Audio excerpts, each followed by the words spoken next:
Chapter 10. Ahab had 70 sons still living in Samaria. Jehu wrote letters addressed to the officers of Jezreel, the city elders, and those in charge of Ahab's sons, and posted them to Samaria. The letters read, "This letter is fair warning. You are in charge of your master's children, chariots, horses, fortifications, and weapons. Pick the best and most capable of your master's sons and put him on the throne. Prepare to fight for your master's position." They were absolutely terrified at the letter. They said, "Two kings have already been wiped out by him. What hope do we have?" So they sent the warden of the palace, the mayor of the city, the elders, and the guardians to Jehu with this message: "We are your servants. Whatever you say, we'll do. We're not making anyone king here. You're in charge. Do what you think best." Then Jehu wrote a second letter. "If you are on my side and are willing to follow my orders, here's what you do. Decapitate the sons of your master and bring the heads to me by this time tomorrow in Jezreel." The king's sons numbered 70. The leaders of the city had taken responsibility for them. When they got the letter, they took the king's sons and killed all 70. Then they put the heads in baskets and sent them to Jehu in Jezreel. A messenger reported to Jehu, "They've delivered the heads of the king's sons." He said, "Stack them in 2 piles at the city gate until morning." In the morning, Jehu came out, stood before the people, and addressed them formally. "Do you realize that this very day you are participants in God's righteous workings? True, I am the one who conspired against my master and assassinated him. But who, do you suppose, is responsible for this pile of skulls? Know this for certain.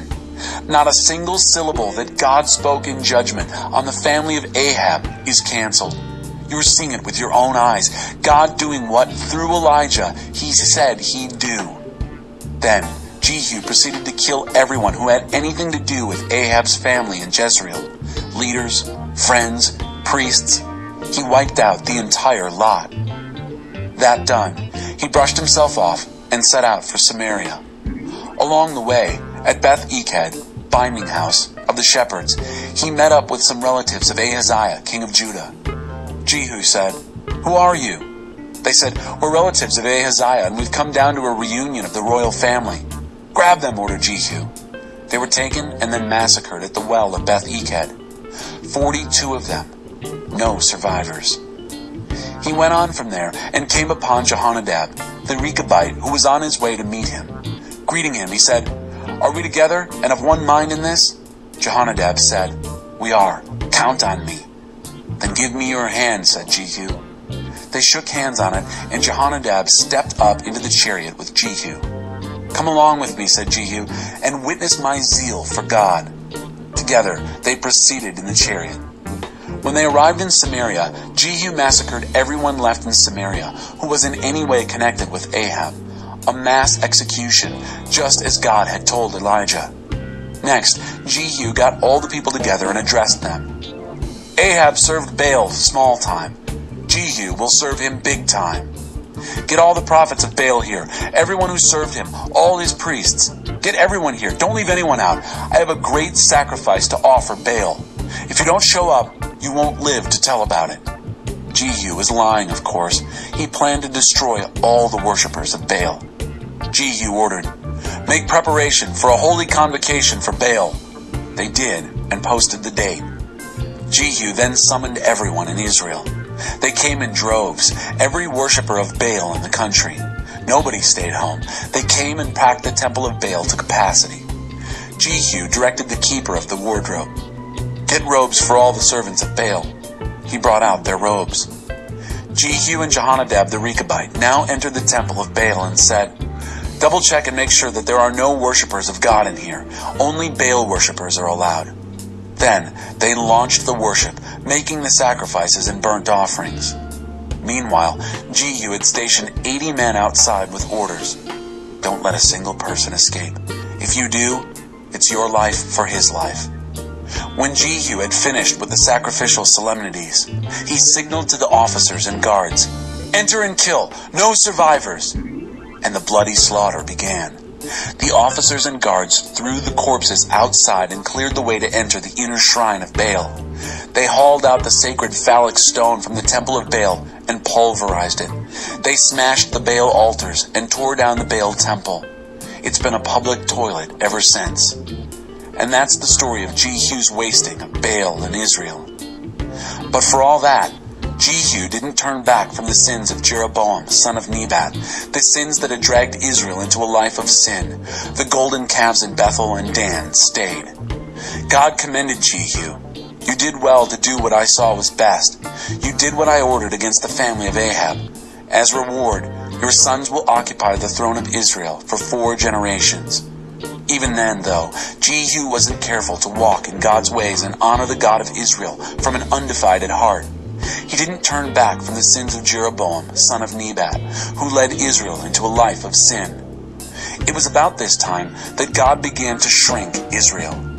Hazael hacked away at the borders of Israel from the Jordan to the east, all the territory of Gilead, Gad, Reuben, and Manasseh, from Aroer near the brook Arnon. In effect, all Gilead and Bashan. The rest of the life and times of Jehu, his accomplishments and fame, are written in the Chronicles of the Kings of Israel. Jehu died and was buried in the family plot in Samaria. His son, Jehoahaz, was the next king. Jehu ruled Israel from Samaria for 28 years. Chapter 11. Athaliah of Judah. Athaliah was the mother of Ahaziah. When she saw that her son was dead, she took over. She began by massacring the entire royal family. But Jehosheba, daughter of King Joram and sister of Ahaziah, took Ahaziah's son Joash and kidnapped him from among the king's sons slated for slaughter. She hid him and his nurse in a private room away from Athaliah. He didn't get killed. He was there with her, hidden away for 6 years in the temple of God. Athaliah, oblivious to his existence, ruled the country. In the 7th year, Jehoiada sent for the captains of the bodyguards and the palace security force. They met him in the temple of God. He made a covenant with them, swore them to secrecy, and only then showed them the young prince. Then he commanded them, "These are your instructions. Those of you who come on duty on the Sabbath and guard the palace, and those of you who go off duty on the Sabbath and guard the temple of God, are to join forces at the time of the changing of the guard and form a ring around the young king, weapons at the ready. Kill anyone who tries to break through your ranks. Your job is to stay with the king at all times and places, coming and going." The captains obeyed the orders of Jehoiada the priest. Each took his men, those who came on duty on the Sabbath and those who went off duty on the Sabbath, and presented them to Jehoiada the priest. The priest armed the officers with spears and shields originally belonging to King David, stored in the temple of God. Well armed, the guards took up their assigned positions for protecting the king, from one end of the temple to the other, surrounding both altar and temple. Then the priest brought the prince into view, crowned him, handed him the scroll of God's covenant, and made him king. As they anointed him, everyone applauded and shouted, "Long live the king!" Athaliah heard the shouting of guards and people and came to the crowd gathered at the temple of God. Astonished, she saw the king standing beside the throne, flanked by the captains and heralds, with everyone beside themselves with joy, trumpets blaring.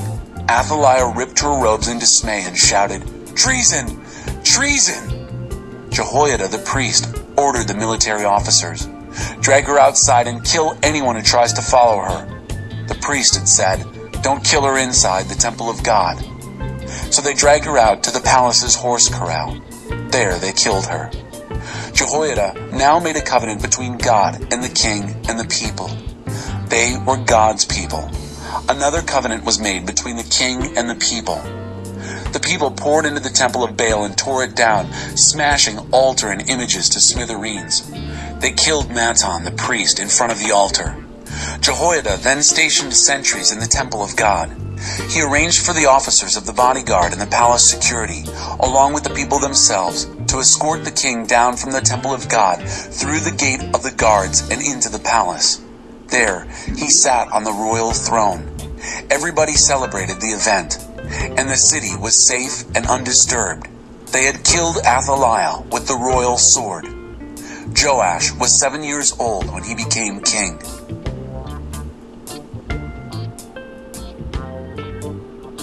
Chapter 12. Joash of Judah. In the 7th year of Jehu, Joash began his kingly rule. He was king for 40 years in Jerusalem. His mother's name was Gazelle. She was from Beersheba. Taught and trained by Jehoiada the priest, Joash did what pleased God for as long as he lived. Even so, he didn't get rid of the sacred fertility shrines. People still frequented them, sacrificing and burning incense. Joash instructed the priests, "Take the money that is brought into the temple of God for holy offerings, both mandatory offerings and free will offerings, and, keeping a careful accounting, use them to renovate the temple wherever it has fallen into disrepair." But by the 23rd year of Joash's rule, the priests hadn't done one thing. The temple was as dilapidated as ever. King Joash called Jehoiada the priest and the company of priests and said, "Why haven't you renovated this sorry-looking temple? You are forbidden to take any more money for temple repairs. From now on, hand over everything you get." The priests agreed not to take any more money or to be involved in the temple renovation. Then Jehoiada took a single chest and bored a hole in the lid and placed it to the right of the main entrance into the temple of God. All the offerings that were brought to the temple of God were placed in the chest by the priests who guarded the entrance. When they saw that a large sum of money had accumulated in the chest, the king's secretary and the chief priest would empty the chest and count the offerings. They would give the money accounted for to the managers of the temple project. They, in turn, would pay the carpenters, construction workers, masons, stone workers, and the buyers of timber and quarried stone for the repair and renovation of the temple of God, any expenses connected with fixing up the temple. But none of the money brought into the temple of God was used for liturgical extras, silver chalices, candle snuffers, trumpets, various gold and silver vessels, etc. It was given to the workmen to pay for their repairing God's temple. And no one even had to check on the men who handled the money given for the project. They were honest men. Offerings designated for compensation offerings and absolution offerings didn't go into the building project. Those went directly to the priests. Around this time, Hazael, king of Aram, ventured out and attacked Gath, and he captured it. Then he decided to try for Jerusalem. Joash, king of Judah, countered by gathering up all the sacred memorials, gifts dedicated for holy use by his ancestors, the kings of Judah, Jehoshaphat, Jehoram, and Ahaziah, along with the holy memorials he himself had received, plus all the gold that he could find in the temple and palace storerooms, and sent it to Hazael, king of Aram. Appeased, Hazael went on his way and didn't bother Jerusalem. The rest of the life and times of Joash and all that he did are written in the Chronicles of the Kings of Judah. At the last, his palace staff formed a conspiracy and assassinated Joash as he was strolling along the ramp of the fortified outside city wall. Jozabad, son of Shimeath, and Jehozabad, son of Shomer, were the assassins. And so Joash died and was buried in the family plot in the city of David. His son, Amaziah, was king after him.